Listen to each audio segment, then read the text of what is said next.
What's up my loves, my name is Paige, this is Paige with the Page, and today we're going to be doing my February wrap up.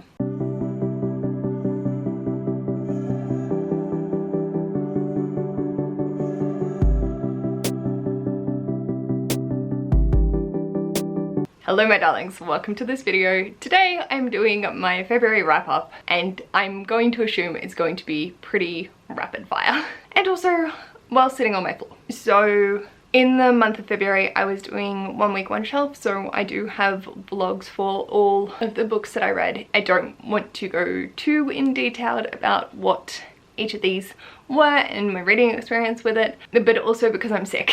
And I'm trying to be kind to my future self because I have the desire to film. So we're going to give it a go.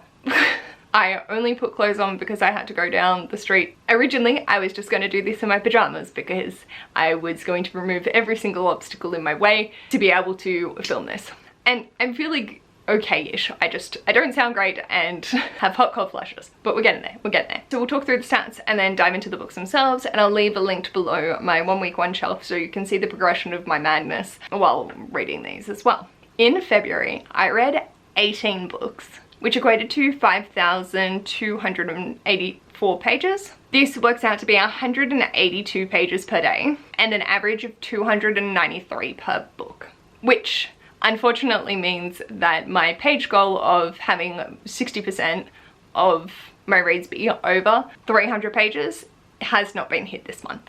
So hopefully I can pull it back in March. In terms of page range, I had 5 that were in the hundreds range, 4 in the 200s, 7 in the 300s, 1 in the 400s, and 1 in the 600s. My average rating was a 4.36. I read 1 contemporary, 1 dystopian, 7 fantasy, 4 graphic novels, 1 historical, 1 magical realism, 2 manga, and 1 non-fiction. In all technicality, one of those graphic novels was also a non-fiction. I read 7 physical books and 11 physical audiobook combinations. I read 6 young adult, 1 new adult, and 11 adult. I had 1 3.5 stars, which was on reflection probably closer to a 4, 8 4 stars, 4 4.5s, and 5 5 stars. I read 8 standalones. I started 1 new novel series and 1 new manga series. I continued with 7 and I caught up with 1 series. My biggest book was The Golden Fool by Robin Hobb, coming in at 632 pages, and my smallest book was Extraordinary by V.E. Schwab at 112. And my listening hours was 41. So I had an amazing reading month. I did definitely have a lot of and a few different books which I ended up just not getting to because I did the 1 week 1 shelf, and I sort of have retitled it to 1 week 1 shelf-ish because I set my own terms for reading off that shelf. For most of the weeks I didn't read exclusively from that shelf, but I'm very happy with the things that I did read. So once again, I'll leave those linked down below and let's talk through the books. The first shelf I ended up at was my graphic novel shelf. So I ended up picking up Heartstopper Volume 5 by Alice Oseman and gave this 5 stars. This is just a beautiful graphic novel series that I wholeheartedly adore. Nick and Charlie are beautiful, and for this, it is that question of how your relationship's going to work in the future and how to navigate the challenges that is when you want to be there to support your partner, but you will also have passion towards things that would mean that you aren't going to be close to them, and how you navigate that sort of discussion and feelings and emotions.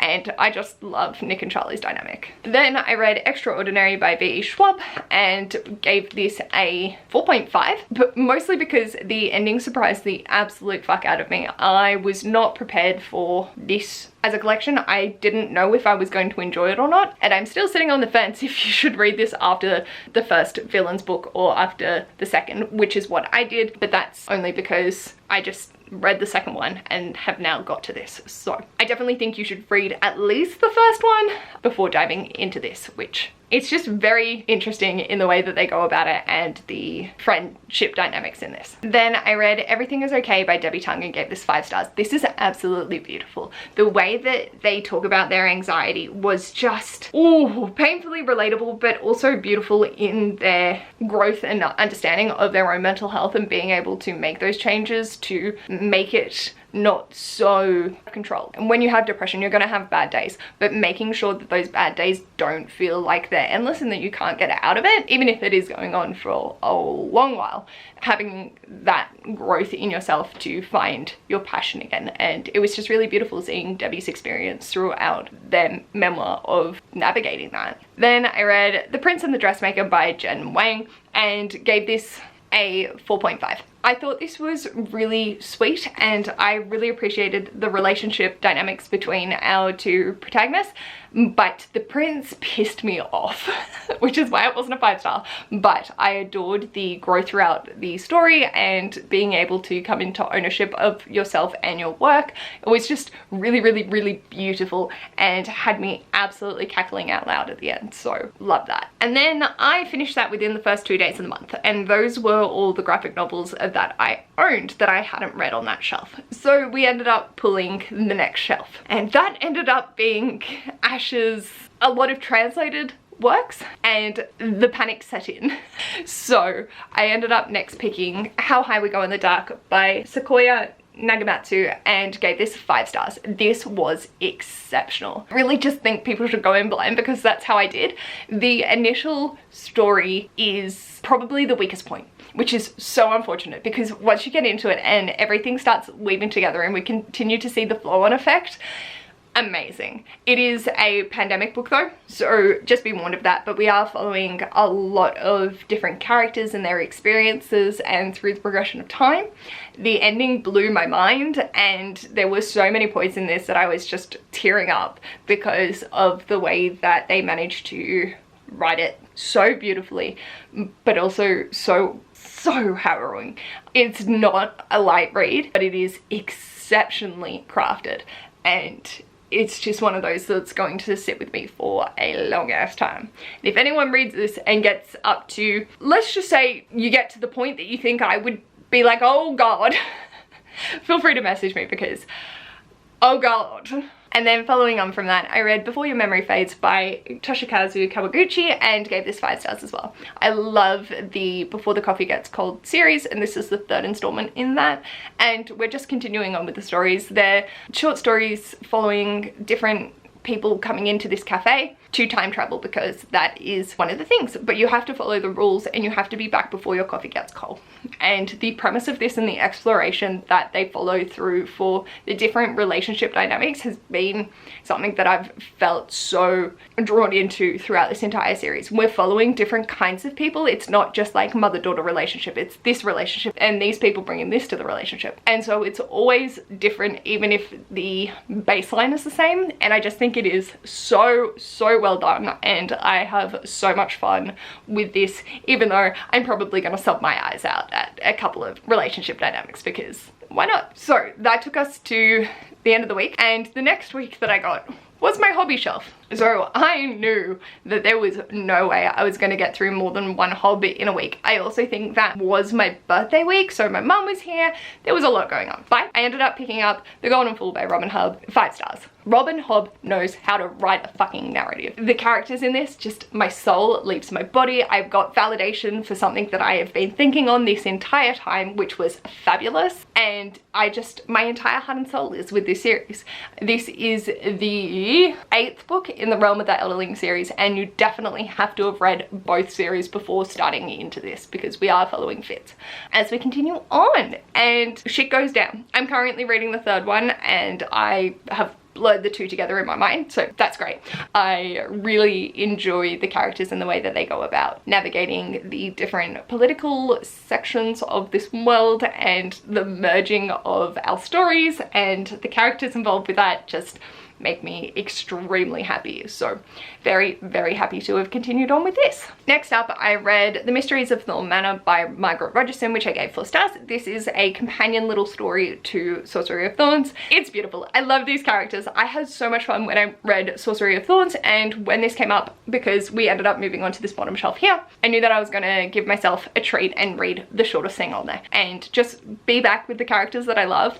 I love Silas, Nathaniel and Elizabeth, and getting to see the mayhem that they get up to in this just made me very, very happy. And there was another character introduced in this that I just very much appreciate, because a lot of the time these characters find themselves, I don't even know how to describe it, just going the whole hog, and this other character sort of reined them in a bit, and I really loved her just strength of self to be able to do that. And for such a short little thing, it was fabulous, and I'm so happy that I got to revisit this world and these characters. Then I was weaving this in and out of The Golden Fool, and that is Buy Yourself the Fucking Lilies and Other Rituals to Fix Your Life, from someone who's been there for Buzzwordathon for January and only getting it to it now.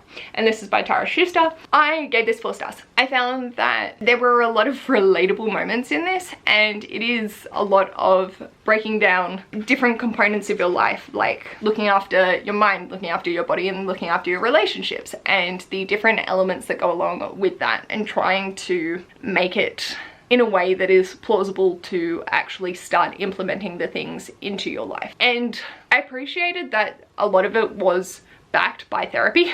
Getting told those strategies myself in my own therapy sessions was really lovely. And then other times I was like, oh god, okay, more like the burning of the sage and all of that, which is just not my cup of tea. But that might be why I'm not fully doing the success crazy, you know, fulfilling the capitalist dream.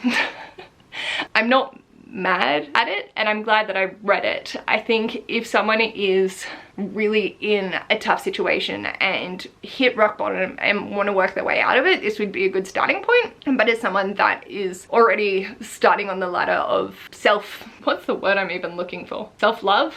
That doesn't sound right. Self-awareness, let's go with that.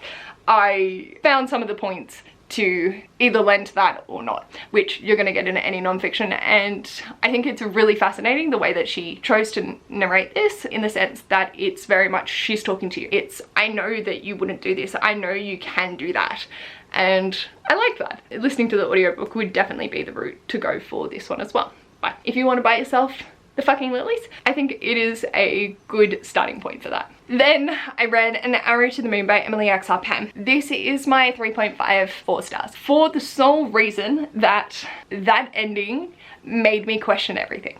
And I can appreciate what it was doing, but I was also so gutted by it. And that's where my enjoyment as a reader outweighed my rating, because I could have given it a 4 stars because the writing is so beautiful, as Emily Axar Pam's is, but I think I just expected something more, and I didn't think that it would go in the way that it did. It is the retelling of Chang'e, and the mythology is woven in so beautifully. There were just elements to it that I can't talk about because that would spoil it, that really changed the navigation of the story for me. And whilst I appreciate the characters and their growth and actually having like authentic teenage experiences in this, there was just that little bit holding it back for me, mostly because of the ending though. But if you want beautiful lyrical writing and a Chinese mythology retelling, definitely would recommend Emily Axar Pam's writing for that. Then I picked up The Black Kids by Christina Hammonds Reed, and I gave this a 4.5 stars. I found this so fascinating in just following their experience in Los Angeles in 1992 and what it would have been like for a black kid whose parents had dedicated their lives to making sure that their kids could be better off than they were, and to break out of that intergenerational trauma and move into a position of privilege and wealth. And her acceptance of her own black identity,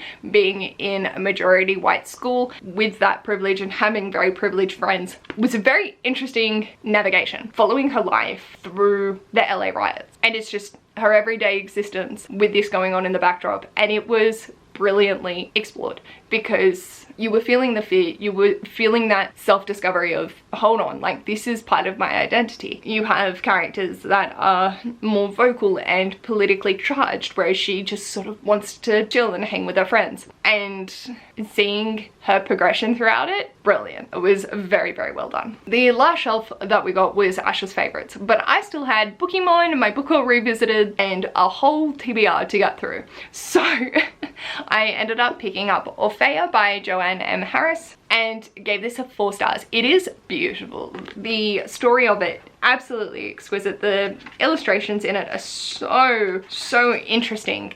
and the fairy tale aspect of it was absolutely stunning. But I don't know that much about Fae, and I think if I had have known more Fae lore, this would have made more sense, because it did feel slightly like an acid trip as someone who's never taken an acid, because this woman is going on a quest and navigating the Fae world and meeting different characters along the way and being told different sides of the story and having to navigate that practically blindly. So it was really interesting in the development of her character and who she chose to listen to and her quest to find her daughter. I just got so lost in some parts of it, but I think of it as a fairy tale narrative. I find that it makes sense. So it's an interesting component to that of not being confused enough to not like it, but being confused in the process of reading. It's a very interesting experience, but beautiful, stunning book. And then for Pokemon, I needed to read a book with vampires and a predominantly red cover. So I picked up Hellsing Volume 1 and Volume 2 by Kotaro Hirano and gave these both 4 stars. I need to read Volume 3 to complete Ash's Bookish Peeps, but I have started the series. It is gory, but not. It's very uncomfy, but not Junji Ito level of concerning. So yeah, I left feeling both concerned, in awe, and like I had a fun time for both of these volumes. And we're looking at the Hellsing Institute, who has a vampire hunter who is a vampire, and their development of character and how we discover him. Fascinating. And the interesting dynamics between that institute and the Vatican has me so intrigued for the rest of the series. So I think for the most part, these are going to be very interesting but very fun reads, and I'm very excited to continue on with it. In my blog, I mentioned that they had a dust jacket, and I was very confused, and Ash has kindly re-explained to me that for them, they have a mock cover underneath. So yeah, which I find to be a lot of fun. So I'm gonna have to keep checking under those as I continue to read them. And I find the illustration style very easy to follow. It's just a lot of fun, and I think I surprised myself with how much I did enjoy it. Then I read Lessons in Chemistry by Bonnie Garmis and gave this a 4.5. This blew my mind with its exploration of being a woman in the 1960s and being a woman in STEM. The relationship definitely had me starting on the wrong foot, and I wasn't sure how I was gonna vibe with it. And a lot of it is so odd. Just the navigation, the things that are happening. I haven't heard much on this, but I definitely feel Elizabeth Zott is coded with autism. Obviously, especially women with autism, wasn't something that was prevalent or talked about or explored as much as it is nowadays. And so I don't know if that is factual, but when I was reading it, there were a lot of parallels, a lot of passion, a lot of determinative will, and I really appreciated seeing it. I very much felt a lot of pain for Elizabeth's narrative because it's relatable. Thank God not most of it. Being in a male-dominated industry for this and having to find the pursuit of just your dreams of being a scientist and constantly being told, no, you're not smart enough, or I'm just going to take the credit for your work, or you're sleeping with your boss to make a name for yourself. It just, ugh, the audacity, but accuracy. And it made me cranky. It made me upset, and it was just a very interesting, thought-provoking read. Then I read The Gilded Ones by Namina Fauna and gave this 4 stars. I found this really interesting in the navigation of demons and the possession of power given to women. I thought that it was really painful to read because the things that these girls and women have to go through is horrendous, but the element of found family, sisterhood, and discovery of self and strength was just beautiful. I am very curious to continue on with the series and see where we go with this, because I don't know, but I'm very, very excited to pick up the next one, even though I feel like it's going to hurt me deeply in my soul. But yeah, the characters in this, just their dynamic, perfection. I will caveat that I'm pretty sure my audiobook skipped, so I did miss a chunk, I think. I'm not sure. I might have just zoned out while reading it because I was so invested, but I can't say for certain, and I didn't go back to check. But the fact that I could continue on with no hiccups, I was just like, yep, cool, this all makes sense. Take it that way you will. Because there was a few elements of the typical fantasy that I know and love, so it was very easy to follow along with that trail. Next, I read the book from Ash's favourites, The Narrow Road Between Desires by Patrick Rothfuss, and giving this 4 stars. I went back and forth on if I was going to read this or not, just because whilst I like Bass, I didn't know if I needed a little 200 and something page story on his experiences, but I am very happy that I read it. I found an appreciation for Bast, which I thought would happen, and I don't think you need to read this to continue on with the series, but if you want to take the time to sit with the characters and just get to know them that little bit more, then I'd say pick it up. I don't think it's a bad book by any stretch. It's similar to The Slow Regard for Silent Things with Ori. If you want to get to know Ori's story, pick that one up. If you want to know Bast, pick this up. I do find it interesting though how badly it got review bombed on Goodreads, and I understand people's frustrations. Obviously, I've only semi-recently read Wise Man's Fear, so I haven't been waiting as long as everyone else that read it when it originally came out. But I don't think that this deserves to be bombed because of it, because I think this book was good on its own.